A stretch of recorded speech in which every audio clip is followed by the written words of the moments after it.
rub off or whatever you want to call it. Advanced decline is pretty solid as well. But we're just opening up, so keep that in mind. Many more stocks, etc., starting higher at this point in time. The Nifty heat map will come up on your screen, gives you a quick sense of how at least the larger ones are opening up. Mid-cap index a quarter. I think the small-cap index I saw about 0.2% or so as well. Remember, the small-cap index, of course, caught up with large caps. While the large caps took a bit of a break, the small-cap index was up almost about 1.7, 1.8% higher yesterday. So those are first trades are coming up right now. Surabhi. Looking at Swiggy, completely take Mangalam's point on the positives, but the thing is the market's just looking at the loss, and that loss has increased quarter on quarter, year on year, and that pain is still playing out on the stock. Let's see if buyers come in at some point in time, but the bottom line is that there's a loss, and the loss is increasing instead of diminishing, which means there's something happening with the business, competitive intensity, investing more in quick commerce, whatever it is. Market's not too comfortable with it right now. That's the stock of the morning.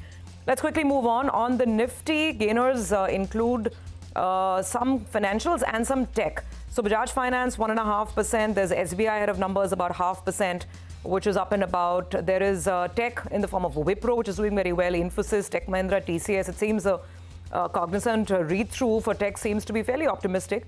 Most of these stocks are seeing some early buying. Dr. Reddy's, Tata Motors, Hero Moto ahead of numbers, by the way, also about 0.5% higher. And then some of the consumer names are recovering as well. I can see Lever about 0.5% higher to begin with. Asian Paints, after the huge dropping it's got this week, trying to now find some stability as well. On the lower side, Trent is still down, by the way. ITC is also a little cautious ahead of numbers. And there's the Britannia, again, little bit of a red on that screen as well. So it's a little all over the place. Trends are not very clear. Bank Nifty is flat, so is the Nifty. Probably best to be with individual stocks. Well, that's right. And just take a look at a few of these names, Surabhi. VRL Logistics, the stock is up close to around 16%. The margins have come in at around 20%. That's the highest I've seen in multiple quarters, just plotting a chart out there. From around 12-13%, it's gone to around 20%. I don't know whether there's a couple of one-offs there, but the street likes it. It's up close to 16%. Aarti Pharma, that's the other stock that I'm looking at. Big up move is what we're seeing on that stock. And out there as well, the margins at multi-quarter high. It's coming at around 24% in comparison to the 20, the 17, 23% that I've seen in the last 8 to around 9 quarters. So this is the highest margin that we've seen. I think that's why the street is, appreciating those set of numbers. Avalon Tech, we had made this point early this morning that in fact the stock has corrected 30% from the top. Valuation-wise, it's trading at 50 times, which is not very, very cheap, but at least it's cheaper than what we saw at the peak. And the margins came in at multi-quarter highs. So that's why that stock as well is up and about in today's trading session. Welspun Corp is more or less flattish. Those numbers are good. In the next 50 minutes or so, we'll have the, the analyst call. So we'll have to hear out what they have to say out there. And I think a few of these names like DigiSpice Technologies, I think Reliance Infra, they are moving up because there's a circuit change out there. So I think sometimes that helps sentiment. That's why some of these stocks are reacting, I think, to that flex that we have seen on the circuit filter. So keep an eye out on a couple of these names. Okay, well, I think let's just look at the market at an aggregate level. We're up about 34 points on the Nifty, 23,730. You've got the Nifty Bank, which is up about 120 points. That's basically about 0.25% higher on the indices at this point in time. VRL Logistics, big move. It's at the bottom of the screen. It's a 15% pop coming through on VRL. Maybe just run through all these capital market names, right, which popped higher yesterday. The AMC companies, for example, Nippon India AMC was up 10% yesterday. Angel One, Scams was 10% in the green yesterday. And so many more. I think BSE was another one which has basically seen some recoveries back at about 5,700, 5,740. So, yeah, I mean, after yesterday's moves, I think it's taking it a bit easy this morning. But, I mean, these are still stocks which have done well, very well over the years. Let me take a quick look at a few other names here. AG's Logistics is up about 2.5%.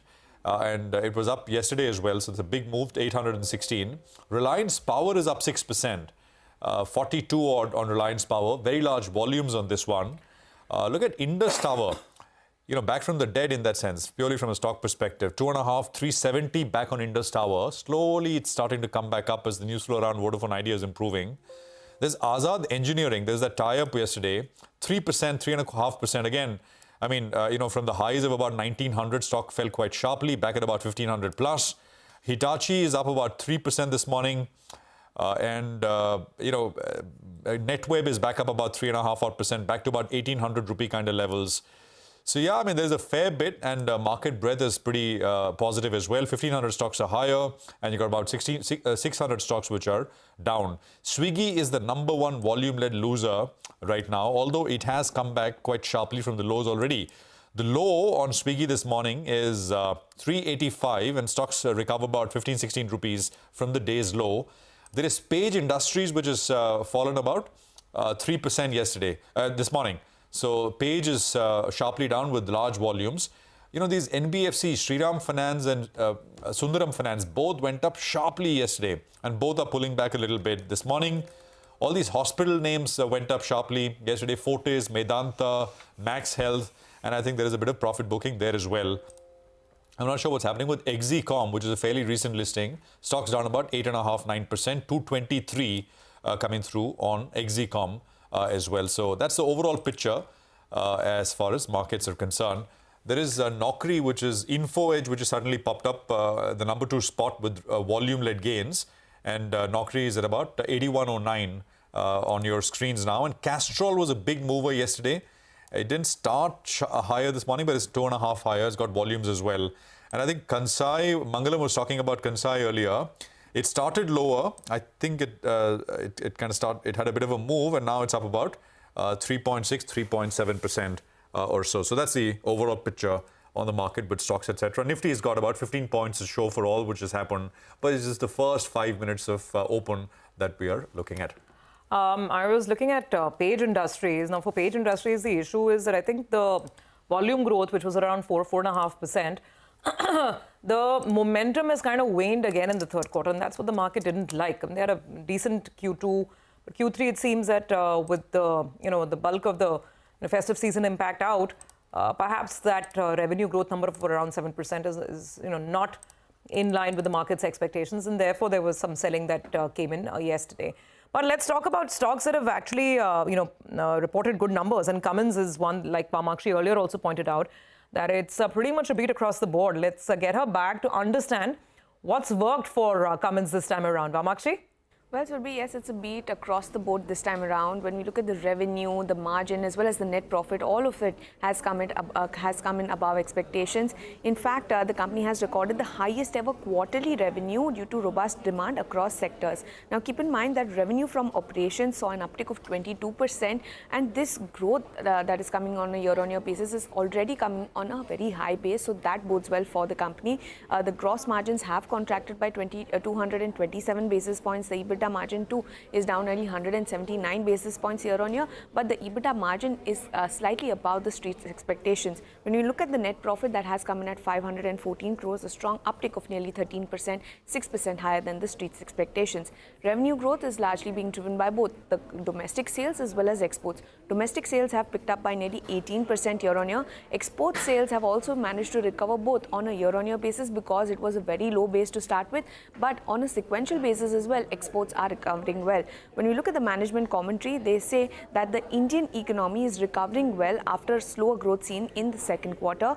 They remain cautiously optimistic about the demand outlook for the near term. The long term, they are quite optimistic on, and they're also optimistic about the recovery in exports demand. So overall, a good set coming in for Cummins India. Okay, all right, got it. Thanks very much for that, Pamakshi. Must add, though, today the market's very quiet across the board. It's not even like the mid-cap index is surging away and there are big moves out there. It's really a quiet Thursday morning, you'd have to say. The Bank Nifty is now blinking a little bit of a red, and the Nifty has, just a 4-point gain. There you go. Bank Nifty is already sold off a little bit, and Nifty is also just dipping into the red territory. We've got Mangalam joining in back with us to go over Kansai Nerolac's numbers. Just jog our memory. Not looking too good, but what are the positives? Well, the numbers were weak, but the question was how much of that was already in the price, and that's exactly what's taking place in Kansai Nerolac as well. If you look at the revenues, they're largely flat. There was a mild compression in gross margins, but the EBITDA margins came off. There was a big boost on the bottom line led by a one-off gain on sale of land in Lower Parel. The company said that demand in decorative was impacted due to higher inflation. The good part about these numbers is nearly 45% of Kansai's results or revenues comes in from industrial. 70% of that comes in from automotive. And automotive growth was better than the market, and that's more sticky when it comes to demand itself. And even decorative, they are seeing gradual recovery in demand. The management change is something that the street is keeping an eye out on too, because Anuj Jain, who's been with the company for almost 35 years, will retire as MD by the end of this financial year, will be succeeded by Praveen Chaudhary, who's currently the head of India business at Kansai Nerolac. And also, importantly, we'll keep an eye out on, the valuation for Kansai Nerolac itself, which is at a discount to all the other peers in the industry itself. So on the back of valuation support, good diversification in revenue coming in from the automotive business, gradual recovery foreseen in demand, and, the management change, the stock has recovered despite weak numbers. All right, thanks very much, Mangalam, for that. Ravi Dharamshi is now joining us, Chief Investment Officer at ValueQuest Investment Advisors. Ravi, good morning. Good to have you with us here. Thanks very much. You know, the overwhelming narrative locally has been the slowdown that we've been in, but markets try to look ahead. And when you do that, there is a small minority which, the view is only emerging that maybe, when we talk about a slowdown, it's we're looking back. You got to look ahead. And that is already sort of self-correcting in some cases, but maybe with some help from the government and maybe the RBI tomorrow. Do you believe that, Ravi, that it is starting to turn already after a quarter, 2 quarters of slowdown? What's your sense? Thanks. Good morning, Prashant. No, I agree with that viewpoint that, this, I won't even call it a cyclical slowdown. I think it was more a seasonal slowdown led by factors like election, which kind of halted the Capex machinery. The problem with the Indian economy was that it was firing in only one engine, which is the central government Capex. And the moment that kind of took a pause, that kind of, led to a dramatic slowdown in the previous quarter. However, now that is correcting itself. The spending is back with a bang. Even the budget, even though the headline number seems smaller, but it is continuing 3.2% of the Capex to GDP ratio. So the Capex levels are being maintained. I won't say that is an issue. So one more thing that budget has done is it has added probably one more engine of growth, which is consumption, which has not been doing well since a while. So now Capex maintaining its pace. And see, even within the Capex, the bigger pieces are private Capex and household Capex. Now those two pieces need to fire rather than the central government bearing the entire load. So I believe that with some help from RBI and some help from government, we should be able to get out of this seasonal slowdown that we have been witnessing. Ravi, so hi, great to have you on the show. I think the consensus now, a couple of days after the event, is that Capex maybe is not entirely going away. And yet there is this bit of a consumption boost. And that's what you point out as well, right? That this is this troika of real estate, private Capex and the consumption cycle that is really important to take this market higher. What part of this troika are you most optimistic on? If you were to put fresh money to work, would it go towards Capex stocks, consumer? And give us some sub-segments as well, because they're very large segments, right? So what in Capex or what in consumption would you back? So I think 2-3 things we've been trying to anticipate in the market. One is that this passing of the mantle within the Capex cycle from central government towards private sector Capex. This was regardless of the budget. We were looking forward to it. Second thing we were anticipating is the broad basing of the real estate cycle. I think real estate cycle has been kind of very skewed towards the premium end of the economy, and we need to see broad basing of that. This budget and the previous budget, I think the government has done enough to reignite the real estate cycle. They have kept enough elbow room for the RBI to cut rates or at least bring the interest rates down. So from that perspective, I think real estate should see a boost going forward. So those two are the bigger engines of growth. So we continue to remain bullish on certain segments of Capex, and incrementally now we are looking to, consumption-oriented stories also are beginning to get featured in our portfolio. It has been missing since a while in our portfolio. We have not bet on consumption since probably last 4-5 years. But now I think that is going to change incrementally. And we are more betting at this point of time on smaller ticket items, not necessarily staples, but consumer discretionary. So without naming any company, but apparel companies, retail companies, footwear companies, quick service restaurant, these are the categories and segments that we would be keen on looking at to see where the pickup is showing up first. Okay, all right. Hi, Ravi. Good to see you in. Ravi, the other big debate is on renewable energy. And you all were early in, on a couple of those stocks. But could you give us your comment on this? Because this government is focused on renewable energy. And there are various measures as well that are being taken in that direction. There is this debate about overcapacity, maybe in the globe, but in India, there'll be still a lot of demand for modules, for chips as well. So give us your comment on this. How do you think things are panning out? Is there a shortage of these modules, these cells as well? And do you think the theme still has legs from here? So India is but one piece of the entire jigsaw puzzle. The larger question remains on the global markets. No doubt about it that China dominates the supply chain, and no doubt about it that there is a oversupply situation in China. China has invested ahead of the curve. It has been a geopolitical strategy that China has been running to crash the prices, and with their with the prices crashing, then it becomes unviable for most other countries to put up their capex. But strategically, it would be a mistake for countries like India and US to not do the capex and develop their own supply chain, because then they will remain dependent on China for probably forever. So from that perspective, the world will develop into a China catered market and a non-Chinese catered market. And in the non-Chinese catered market, India will have a large role to play, whether it is India and US, and maybe some other markets might also become part of that. But these markets will remain non-Chinese. They will put tariffs and non-tariff barriers to ensure that the other supply chain also develops. So again, Indian scenario looks very good from the next 2 years perspective, but the entire sentiment right now is being driven by what happens in US because of the kind of steps being taken by the new Trump administration, which has put pause on Inflation Reduction Act led funding. That is what is creating the uncertainty. And I strongly believe that it is only a pause, and soon enough it will turn around, and in some or the other form, Inflation Reduction Act, maybe it will become a Make America Great Again Act, and it will come back with new overalls. But I don't think solar as a technology is going anywhere, and renewables, the move towards renewables is going to be paused even by the new Trump administration. Okay, interesting. Thanks a lot for that, Ravi. A short but effective chat. Appreciate you joining in and giving us your comments on how you see the market shape up from here on. That said, let's get to another old economy. That's the cement space. Aditya Sarogi, the Chief Financial Officer at Birla Corp, joins us on the show. Hi, Mr. Sarogi. Good morning, and thanks a lot for joining in.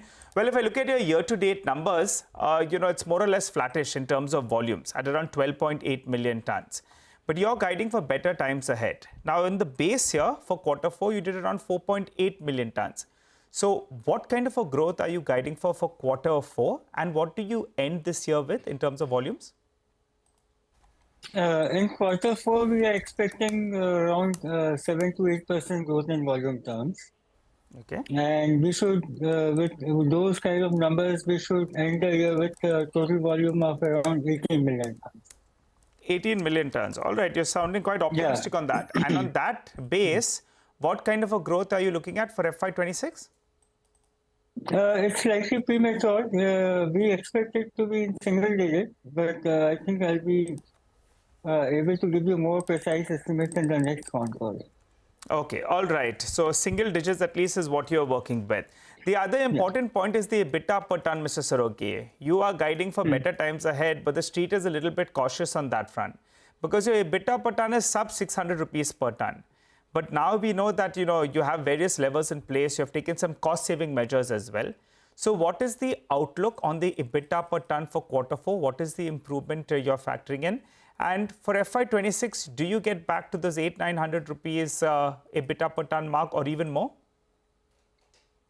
So for Q4, for H2, we had actually guided 150 to 170 rupees increase over H1, which was at 536 rupees. So that translates into EBITDA per ton of around rupees 700 for H2. Now in Q3 we have done about 570 rupees, and in order to arrive at a 700 EBITDA per ton for H2, we'll need to do about 800 rupees per ton EBITDA in Q4. And we are fairly optimistic that we should be able to reach there. All right, 800 rupees. So that will be a big improvement from what you've done in the past quarter. A quick question on Mukutban. What is the current profitability difference between Mukutban and the core Birla Corp business?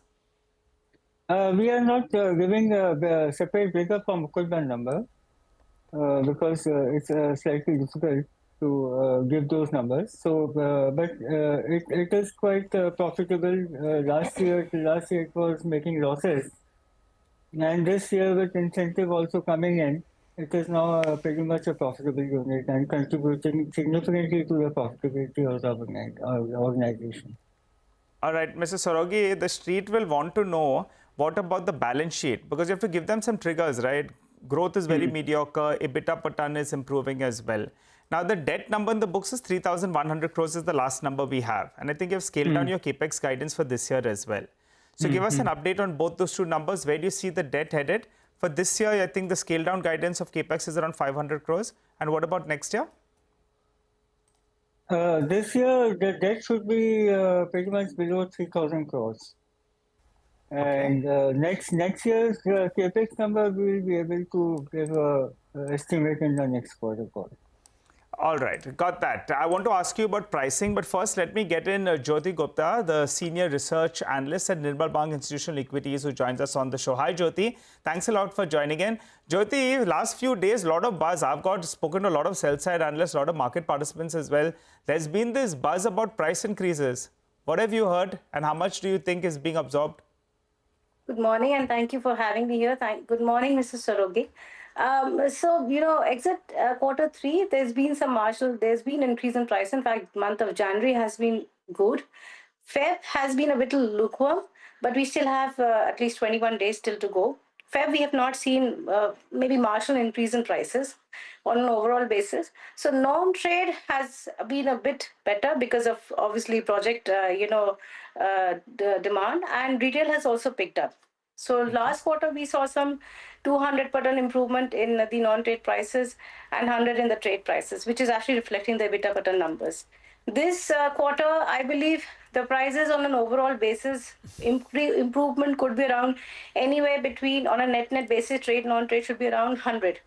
So more or less on a flat, fourth quarter, we should exit with flat because pricing, because Feb, we've had good demand and pricing, but March we would exit with literally the prices are going to roll back. So net basis, maybe 100 rupee per ton in terms of realizations. On a sequential basis? On a sequential basis. All right, Mr. Sorogi, do you concur out there in that improvement of around 230 rupees, 240 rupees of EBITDA per ton improvement? What are you penciling in on the pricing aspect? How much improvement? So just to give you an update, in the month of January over December, we had a price increase of about 1 to 1.5%. And for the quarter as a whole, we are expecting price improvement of at least 2 to 3%. So on that basis, I would rather concur with the view that it should definitely contribute 100 rupees to the margins in this quarter. On a sequential basis. All right. Final question, Jyoti, before we let you go. What are your top buys in the sector? So large cap, Ambuja, mid Ramco Cement, and in small cap, JK Lakshmi and Birla Corp. Of course, I'm quite positive on Birla Corp. Basically, the geographical distribution is very, very well allocated when it comes to Birla Corp. So they should benefit because last quarter we've had North region doing very well, and this quarter it has sustained the demand momentum as well as the pricing momentum. So North, West, Central regions are actually doing well, and East is likely to pick up going forward. Okay, all right. Thanks a lot, Jyoti, as well as Mr. Sorogi, for joining in and filling us in with your take on the sector and how you see things panning out. Quarter four is looking up as per your commentary. For the time being, though, we shift focus away from the cement industries. We'll connect with the management of IKS Health for their quarter three numbers. Stay with us.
Okay, welcome back. We've got the market, which I think is now taking a bit of a dip, 30 points lower, but nothing major. But there is that pullback, which is emerging in some quarters. Well, let's keep it with earnings for now. And recently listed IKS Health is on a focus now. Now, third quarter revenue growth has been about 17%. 9-month growth rates look pretty solid. On a quarter-on-quarter basis, of course, they look very muted. Let's understand how to look at these numbers and what the future looks like. Sachin K. Gupta is founder and CEO of the company. Nithya Balasubramaniam is CFO of IKS Health. Thank you both, Sachin and Nithya, for joining us here on the program. Last time we spoke, both of you were in the studios. Not this time. Sachin, how should we look at the numbers? Because revenues, for example, right? On a 9-month basis, I'm looking at the investor presentation, 62% growth. On a quarter-on-quarter basis, it's about 2.2% growth. On a year-on-year basis, it's about 16% growth. What will you do for the full year FY25? We'll get to what happened in Q3 and the trends, etc. But just get the basic hygiene stuff out of the way. For the full year 25, what will you end up with on a revenue basis? And then guide us for FY26 as well, given how trends are developing. Go on. Hi, Prashant. Thank you for having us on the show. So look, I think before I go into specifics, I do want to recap that when we were on our road shows and having our initial conversations, we had laid out very clearly the theme for FY25. And the theme for FY25 was actually a three-pronged theme. One, we were consolidating and integrating a major acquisition that we completed in FY24 that nearly doubled our revenue numbers. And so a big part of this was consolidating that entity and actually in the process of consolidating, pruning and cutting the tail of small customers that they had, because we went from a 50 customer company to an 850 customer company. And when we had acquired Acuity, we were very clear that really it's more like 450 of their 800 odd customers that are going to be the large customers that we're going to be interested in. So one of the themes of FY25 was we were going to cut the tail on the customer base. Second, we were going to get Acuity's margins to the right place by deploying IKS's operating model, our proprietary technology and our global execution into the Acuity customer base, for which we would incentivize their customers through some discounts. And so those two phenomena, those two themes would have a dampening effect on our actual fiscal 25 growth. In spite of that, we had said that we will be actually able to deliver faster than the growth of the industry. The TAM is growing at 12%, the $225 billion TAM, of which 30 billion has been outsourced, is growing at 12%. And in spite of those two dampening phenomena, we've actually delivered a very successful Q3 in 16% growth. And going into Q4, we're actually seeing even more tailwinds, especially as our cross-sell kicks in. And so we expect to deliver even better performance in Q4. In addition, actually, we've surprised ourselves in the glide path of margin improvement, where our blended margins were 24% EBITDA when we acquired Acuity. This fiscal quarter 3, we've actually been able to deliver nearly 31% EBITDA margins. And now I think we've inched much faster, closer to that steady state margin guidance of sort of the mid-30s EBITDA. So all in all, I would say a relatively successful quarter relative to what we had set as the tone for this fiscal, and looking forward to an even stronger Q4. Sachin, that's very well put. For 26, give us a sense of how to what to expect. Will you be in this 15% top line growth for 26? Will you start to ramp up? And margins, you said, is about 30.5 in the quarter and 29.1 for 9-month period. You said you'll be in mid-30s on EBITDA margin, revenue and EBITDA margin. Go on. So on revenue, Prashant, while we're not giving formal guidance, our thought process has always been that the industry TAM is growing at 12%, and we will grow far faster than the industry TAM because we are leaders in the market. So while I will not give a formal guidance on revenue growth for FY26, based on our historical legacy IKS growth rates, which were constantly north of 25% year on year, and the activation of the cross-sell in the Acuity install base, I think it would be suffice to say that we can maintain our thought process of growing much faster than the 12% that the TAM is growing at. And on margins, like I said, we do expect to arrive at the sort of mid-30s margin range in steady state. Whether that happens entirely in FY26 or leaks a little bit into FY27, time will tell. But we certainly intend to continue to be on this improvement path from this 31% towards the mid-30s. Okay, got that. Nithya, hi. Welcome to the conversation as well. Let's talk a bit more about the client additions because, the client add numbers, I think, so far for the first half are about 778. The mix is obviously largely the US. Can you tell us a little more about the concentration of top 5 clients? I think they've been growing at a pretty good pace of about 19-20%. So do you expect that run rate to continue from the top 5? Thank you for that question. So if you look at the total number of clients, as Sachin mentioned, we are actually deliberately cutting the tail of the equity customers that we had acquired. If you remember, when we acquired equity, we actually had about 850 plus clients. That this quarter has come down to 750. So this is deliberately done in order for us to be able to focus on the larger clients. If you remember legacy IKS, we always had fewer customers and fewer enterprise scale customers where we would then be able to mine and improve our share of wallet over a period of time. Coming to the second part of your question, we have actually been able to grow our top 10 clients as well as top 5 clients significantly. A large part of our growth is actually driven by our larger clients. And I think going forward as well, given that we actually already have such a large customer base, you will see that most of our growth will be driven by our existing customer base. Almost 90 to 95% of our future growth will actually come from our ability to mine our existing customer base, and the rest of it coming from few new logo additions. So, just to talk about, since you mentioned equity, I mean, how is that whole sort of piece shaping up for you? And an outlook on the debt as well, because you'd had to, increase your borrowings when that acquisition happened, and gradually that debt level has been coming down. So if you could just guide on that as well. Sure. I think we continue to be able to generate very, very strong cash quarter on quarter. If you look at operating cash flows this quarter, north of 150 crores. If you look at free cash flow generation as well, 109.5 crores. So we continue on that path of cash generation, which is why you will see that we have been able to pare down the debt that we acquired when we acquired equity. And therefore, our interest costs have actually come down this quarter. So our net debt position, you would actually note that has actually slid down to, had it been business as usual, has actually slid down to around 510 crores or so.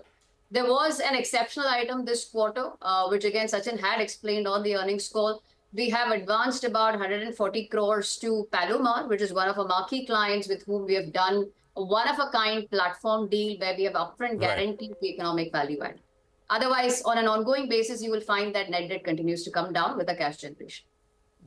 Point taken. Sachin, 30-second response to this, maybe a minute. 2 questions. One, there are all these reports that, the Doge team in the US is looking at Medicare and the Social Security programs in a big way to cut spending. Is there any fall through because of that? And second is, is there a risk of some startup in the US? I mean, you're talking about a 35% margin business, but is there, all this AI and new technologies, etc., suddenly disrupting the business, the industry? So I'll try to give you a quick response to both. Look, I think on the Medicare cuts, our entire business model is built on the foundation of being able to reduce total cost of care and improve quality of care. There are specific features on our platform that actually enable the reduction in total cost of care of managing chronic disease lives. So I think pressures from Medicare and even commercial payers on reducing reimbursement actually are a huge tailwind for our business and will drive even better adoption of our platform. So that I think is a solid tailwind for our business. Okay. We'll get you on a less busy day, both of you, and it's an interesting business. We're on a earnings treadmill here. Sachin and Nithya, thank you very much for joining us. Good speaking with both of you here. More conversation later. Swiggy is the one which we want to focus on. Third quarter earnings came. Losses are wide and wide, but strong performance in food delivery. My colleague Mangalam caught up with Rahul Bothra, Chief Financial Officer at Swiggy, Okay, I think what we'll do is we'll welcome in Mr. Bothra to sort of answer some of the questions. Mr. Bothra, good to have you with us here. Thanks very much. Food delivery, you seem to have gained market share in the quarter. Can you tell us what geographies have you grown faster in? So I can't specifically talk about market share. I think what really has happened is our trajectory of the growth in the food delivery business has improved. I think our guidance has been that we can grow at 18 to 22% over the medium term. Last quarter, we grew at 19%. And we do believe that a lot of some of the innovation, pipeline that we had, which has now gone to the market. We launched a new initiative called Bolt. Some of the places where we were behind in terms of our overall penetration from consumers, so that's continuing to increase. We added users, continuously. We continue to add users on the platform. So it's a combination of both the innovation funnel, our user acquisition funnel, as well as the ordering baskets improving has meant that we have grown 19% on GOV and even higher on the revenue side. Okay, all right. Rahul, let's talk about Bolt, your latest offering, which is causing such a flutter. So, how much of the volume share came in from Bolt, if you could tell us that, and how is the contribution stacking up against overall regular food delivery? So, we really launched Bolt in October, right? And when we had met last time in our earnings call, we had mentioned that in the first month of launch, it had gained to close to 5%. We are now currently at close to 9% of the overall food delivery volumes, which is pretty, good considering that it's just 1 quarter of launch. I think the overall restaurant ecosystem has benefited and they have taken it very nicely. I think a lot of restaurant partners are now curating specific meals which can cater to the 10 to 15 minutes food delivery, use case. And we do see, continuing traction. We are now present in 425 cities on this proposition, and we will continue to expand at the back of this. Now, talking on specific margins, I think there is a little bit of competitive sensitivity here, so we'll not specifically talk about the margins under Bolt. But overall, at the portfolio level, as you have seen, we have expanded our contribution margin by close to 80 basis points. And almost all of that has, fallen back into our EBITDA, line too. So EBITDA improved to 2.5%, of GOV in the current quarter. Got that. Do you think that you will at some point hit the triple-digit growth mark in your quick commerce business? So we are not very far behind. So our growth in quick commerce also accelerated. So from 6% to 88% on a YOY basis in the December quarter.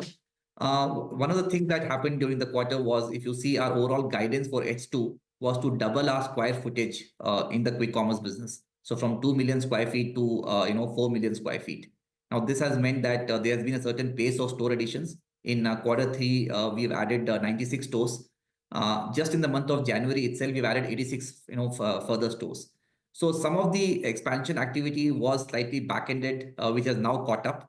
And we are still sticking to our guidance that we will be doubling our overall square footage of the quick commerce business in H2, which means that quarter 4 is again going to be pretty, it's going to be a pretty high growth quarter in terms of number of stores coverage. And therefore, you should expect accelerated, growth in the coming quarter. Okay. Now, Rahul, what is making you so confident that you will achieve the contribution break-even by the third quarter? That's something the market is eyeing very closely. So the guidance on EBITDA break-even is at the corporate level for third quarter of FY26. And in the quick commerce business, we are guiding for contribution margin break-even. So the contribution margin break-even is, of course, a combination of mature stores as well as the new stores that take a certain time to maturity. So because we are now front-loading the store additions in the current financial year, we do expect in 6 to 9 months a lot of these stores hit break-even volumes and start accreting cash. So our guidance means that there are structural levers at play here. If you look at some of the KPIs that we are disclosing on average order value, that has gone up by 14% on a year-on-year basis.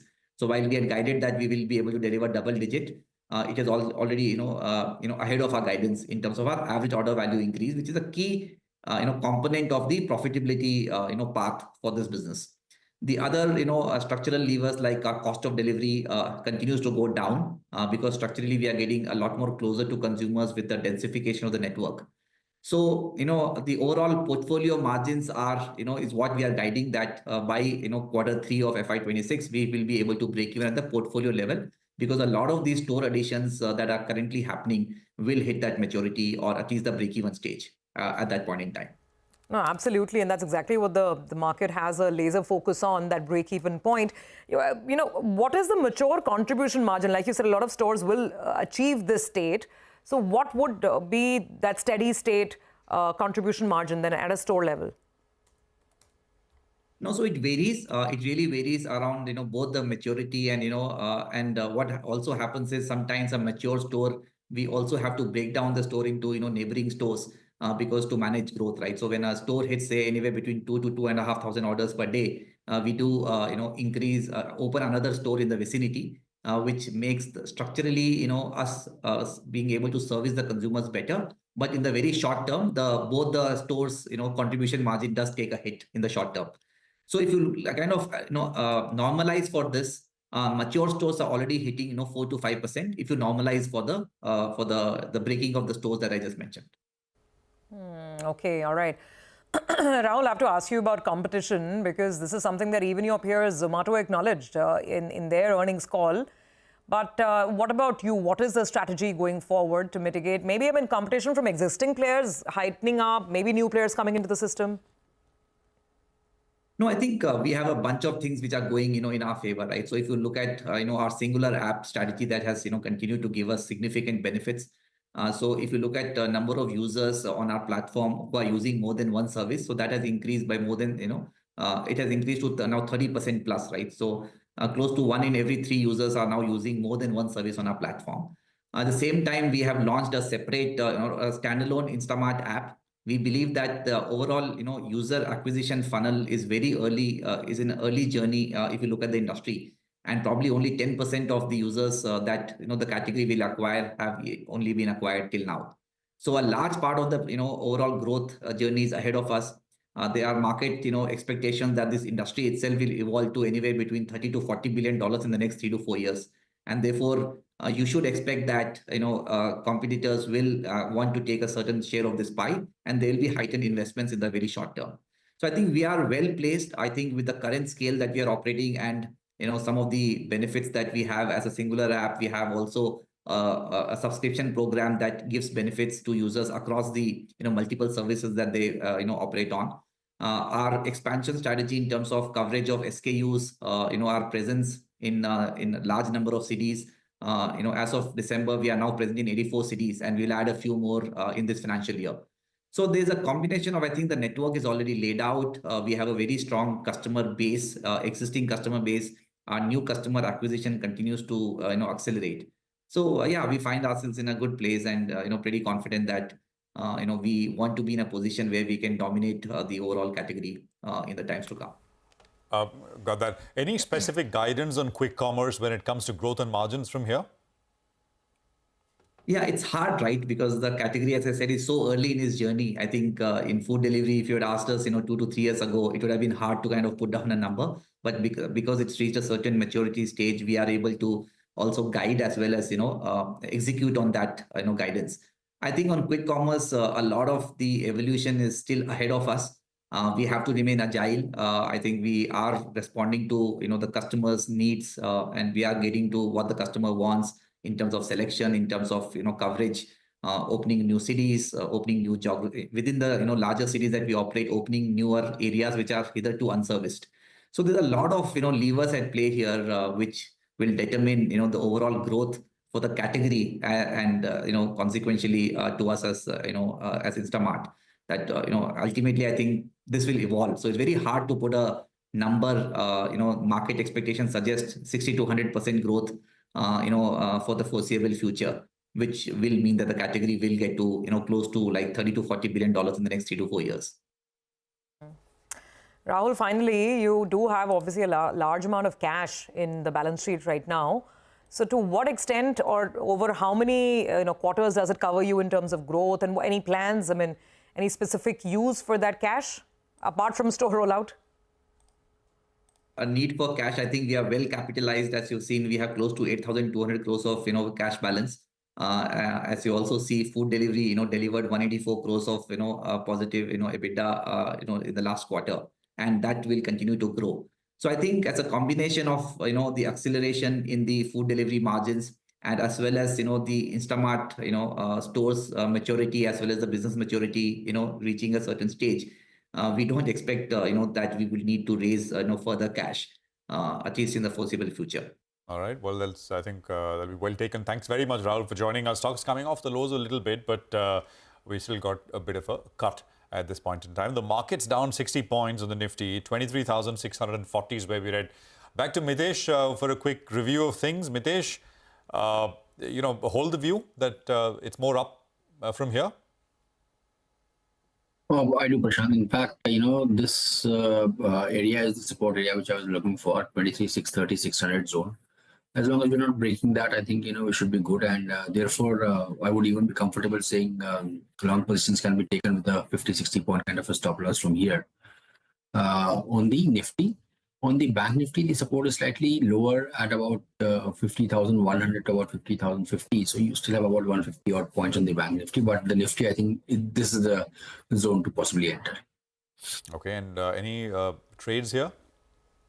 I have a buy on HDFC AMC, which I would recommend buying with a stop below 39.75 for targets of 4,200 or thereabouts, maybe slightly higher than that.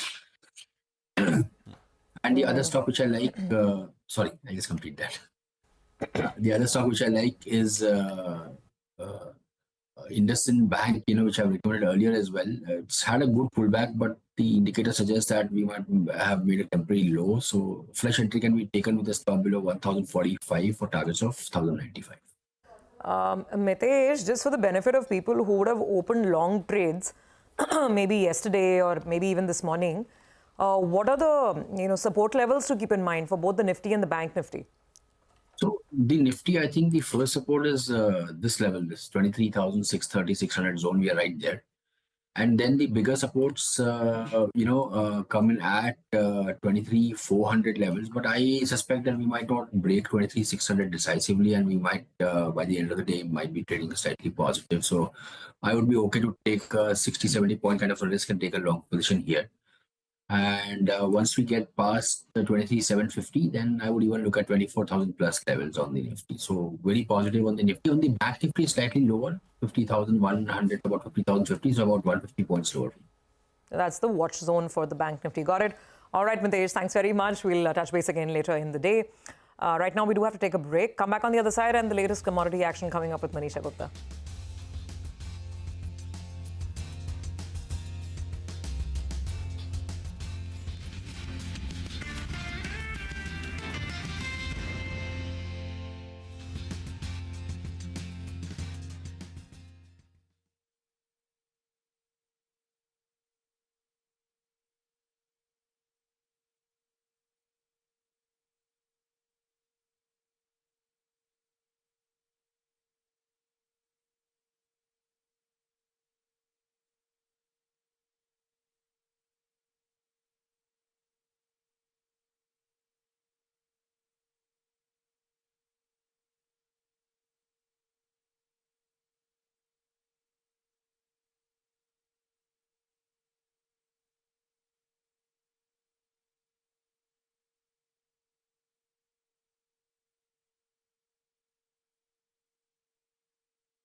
Welcome back. Well, let's quickly take stock of the commodity markets as well. We have Manisha Gupta joining in with the latest. Manisha, what's catching your eye today?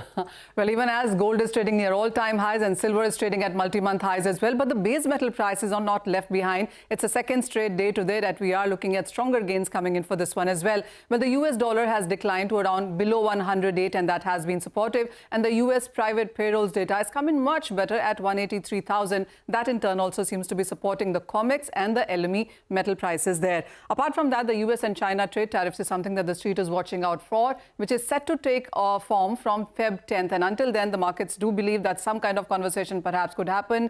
China also has launched a dispute at the WTO. We also are looking at the US metal prices trading at a premium at around one-year highs for copper and aluminum especially. This is what the metals are doing on LME right now. So you look at copper prices, we're trading at a 13-week highs onto this one. Lead is at a 6-week high, silver trading at a 3-month highs, aluminum at a 2-week highs as well. So multi-week and multi-month highs in sense of many of these metal prices. I also want to talk slightly more about aluminum there, because we're looking at a deficit there into the international markets. When you look at this year, 8,000 tons is anticipated, but next year could be much higher at 365,000 tons of deficit. And that really seems to be worrying the markets, is the reason you have seen aluminum perform quite well into this year. Take a look also at the nickel prices, and this continues to lag behind. 4-year lows onto this one. That's exactly what we did see nickel prices trade on. I want to start on copper, and this is what we've done in this year until now. This is what we did last year. So as you can see, copper continues to outperform the overall metal pack, which wasn't really the case last year. Zinc, which did outperform last year, has declined by nearly 5.5%. Aluminum prices continue to trade in positive, doing better in this year as well. And then you have lead, which has been on the sidelines, and nickel prices trading flat as well. So major metals like copper, zinc, aluminum for 2025 are trading positive. Barring zinc, aluminum and copper is what most people are right now betting on. All right, Manisha, thank you very much for that. Well, we're going to take a quick commercial break here. It's our segment is the economy. My colleague Lata is here. She'll be talking with Chetan Iyer of Morgan Stanley. And the topic is US-China tariff wars, the upcoming RBI policy, and everything else in between. Stay tuned. That's coming up.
Welcome to It's the Economy. It's the new governor's maiden monetary policy, and it is baptism by fire for him.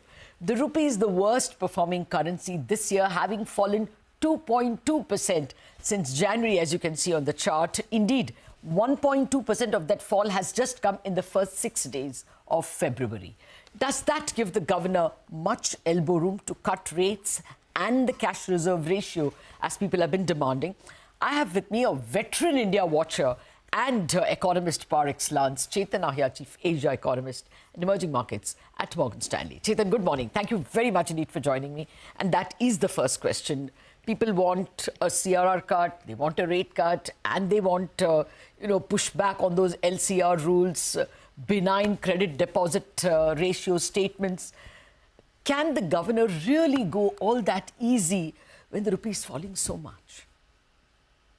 Well, Lata, I think you are looking at year-to-date INR movement, but ideally what you should do is to look at it over a 12-month period.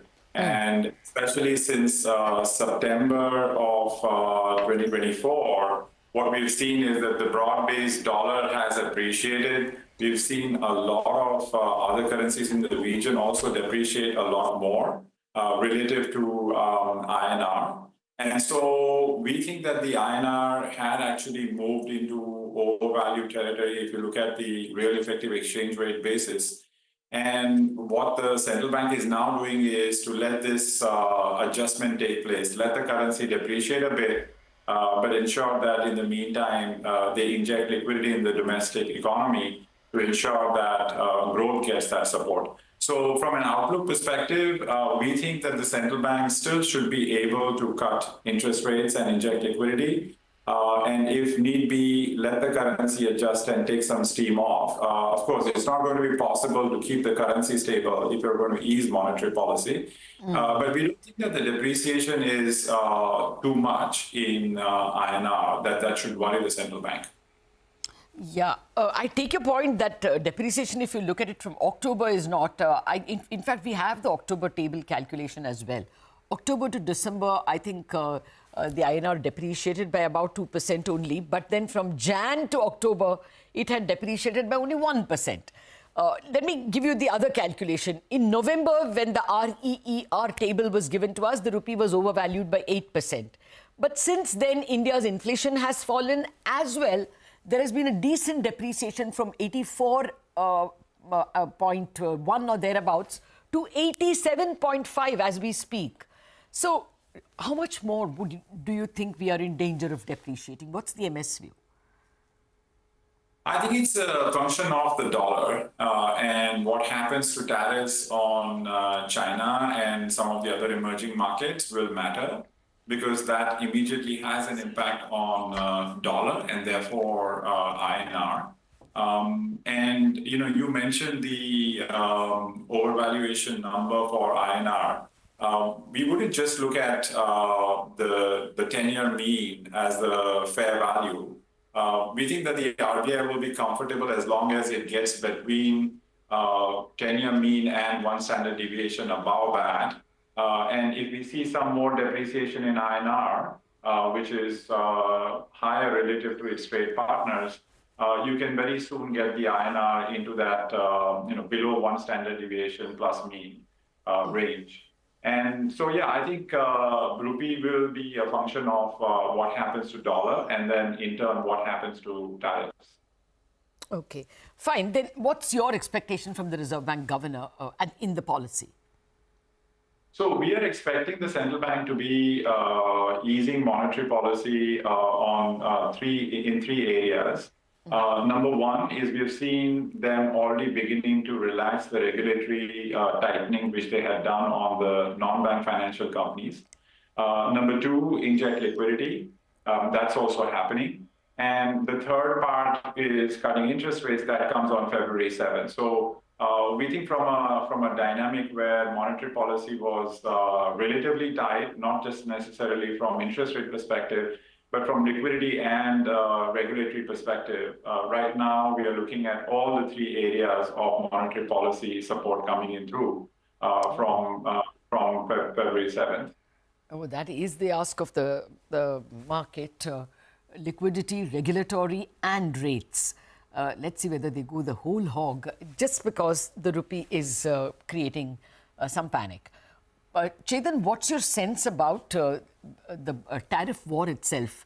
I know it's an unfair question because we don't know how talks will proceed, but are you expecting an all-out tariff competition with China being just the start and, you know, India at some point in time coming into the reckoning? What's the view on Asian growth as of 2025? So the way we are parsing this tariff story is sort of trying to think whether there is going to be targeted approach of lifting in tariffs on China imports by the US, or they're also going to take up broad-based tariff increase on multiple trade partners eventually almost at the same time.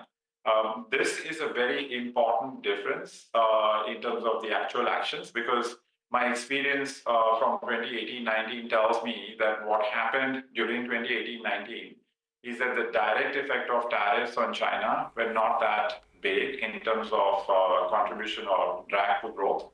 But the corporate confidence globally got affected. Global Capex came down, and that affected Asia's exports, including India and China. So what we are now thinking is that if there is a targeted approach of just focusing on trade tensions with China, maybe the corporate confidence will not get that big a hit. But if we do see eventually multiple trade partners getting into this dispute, that will have much bigger negative effect on trade and therefore region's growth outlook. And so if it does turn out to be multiple trade partners, we are right now putting in a number of 1 percentage point loss of growth to region's GDP. China should also see 1 percentage point loss. India will see less to the extent of 30 to 50 basis points. But that's kind of number that we're thinking if there is a broad-based rise in trade tensions. Then, so where it's 0.5% from what? As in, what is your anticipation of current year's growth itself, FY25, and what's the FY26 expectation, GDP? Yeah, so we are expecting growth to accelerate to 6.5 on a quarterly basis from March 2025 quarter. Yeah. So effectively see 30 to 50 basis point hit from that starting point. Oh, so if the tariff escalates, then that 6.5 may not be delivered, is what you're saying. That's right. But broad-based tariff increase rather than just targeted on China. Fair point. Okay, if it reaches our shores. Therefore, you think the Reserve Bank has enough space to cut? What are your inflation expectations, and therefore how many rate cuts? So currently we are building in 2 rate cuts, and that's under the assumption that growth does accelerate to 6.5%. But if you don't see that growth accelerating to 6.5% because of tariffs or other reasons, then we see the risk of central bank cutting additionally in line with declining growth rates. Okay. Is there not an expectation of fairly serious disinflation in Asia because China is not allowed to import as much to the United States? Do you see that pressuring Indian inflation also down and therefore more than 2 rate cuts? Yeah, it's not necessarily that China will ship the stuff out to the rest of the region or world, but to the extent to which you do end up seeing a dynamic where there is broad-based tension slowing down global growth, global trade. What then happens is, and if I just recall my experience of 2018-19, is that there was a big challenge in terms of global goods demand supply balance. And that itself causes decline in prices globally, not just in a particular region. So yeah, I think tariffs are disinflationary. It may just mean temporary rise in inflation on the countries which are, in the case of countries which are imposing tariff, But eventually, this is deflationary to the extent to which it does affect global growth as well. Okay. Yes. So maybe inflation initially and deflation later. So what will be the Fed rate cutting trajectory?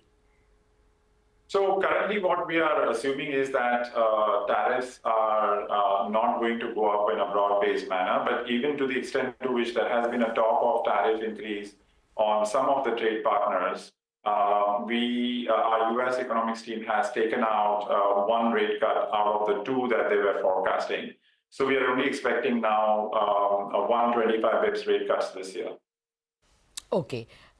Now to come to the budget, do you believe that this consumption story will fire up? And in spite of it, you have only a 6.5% growth? Sorry, I didn't get the second part of the question. Sorry, the budget is expected to fire up the consumption pace in India. It's giving away 1 trillion rupees by way of taxes. Will that, in spite of it, you expect only 6.5%?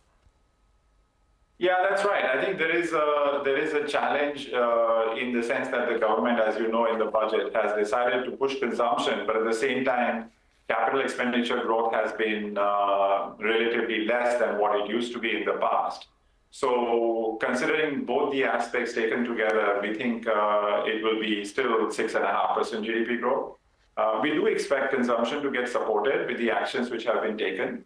And we also think that the monetary policy support will come through. And the fact that, there is some increase in capital expenditure that is going to come through as well. So a combination of some increase from the government side on capital expenditure, consumption support, and monetary policy easing. And I would also like to highlight one other point, Lata. When I'm thinking about growth outlook, there is a decent pickup in services exports, and services exports have now built up to about close to $390 billion annualized. So that's a pretty big number, and that's growing at about 15% on a 3-month moving average basis. We are kind of building in a support from that as well to discretionary consumption and job growth. Okay. Oh, that's good. Good to hear that. Anything by way of job growth. Chetan Ahya, always a pleasure having you with us. Thank you very much for joining us. So that's a clarion call for a many-sided move from the Reserve Bank. Morgan Stanley, Chetan Ahya are expecting a rate cut. They're expecting liquidity to be eased as well as some regulatory easing as well. Well, risk weights have been raised on loans given by a bank to an NBFC. Will that be lowered? We will have to see. If that is done, then tomorrow we can see a decent rally in NBFC stocks. Well, a rate cut will immediately be not terribly positive for banks because they suffer from margin drop when rates are cut, at least in the first few months. So we'll have to wait and see. Banks and NBFCs will be on top watch. But before we wind up, let's wind up with something on tariffs. Tariffs is still the biggest talking point among economists and investors in the US. And on that note, let's listen in to what some experts have to say on the impact that tariffs may have. After that, it'll be time for a break and then Chartbusters. In terms of what have been the results over the last 8 years of these policies is something worth evaluating, and then also seeing about what else can be done to help increase US share in global manufacturing if that's the ultimate aim. One thing which clearly doesn't help is a stronger dollar. So under that environment, the US is very uncompetitive, and that doesn't help its cause. And every time there is news of tariffs, the dollar only tends to appreciate, which is counterproductive and something that's happened over the last 8 years. So that's a very important policy tool the US also needs to keep into account. Watching laws being made is kind of like watching sausage being made. You really don't want to see it. And maybe that's the same thing with tariffs. It's too visible here. And there's a lot of negotiating going on. And we start out on Monday with the market being freaked out. And by late in the afternoon, Mexico gives Trump something, and he says, "Okay, we'll postpone things." So it's a negotiating game, and I'm not sure it's really all about tariffs per se. It's not just a tariff war. It's a war over national security, a war over drugs. There are a lot of issues involved here, and the market's saying, "Well, what does this really have to do with us?"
Swiggy slips more than 4% on the back of its third quarter results. Despite good performance in the food delivery business, higher investments and wider losses in quick commerce hurt the performance. The management tells CNBC-TV18 that they will see good growth in revenue for food and quick commerce in the fourth quarter.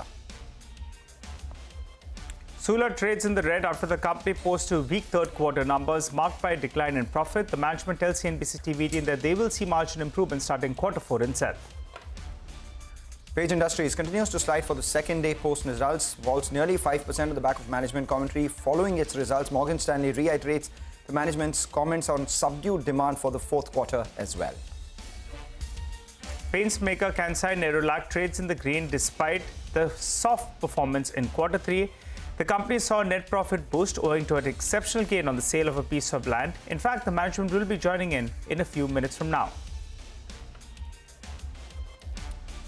And in other earnings, Aarti Pharma and VRL Logistics both rally more than 10% in mid-teens right now on the back of strong quarterly numbers.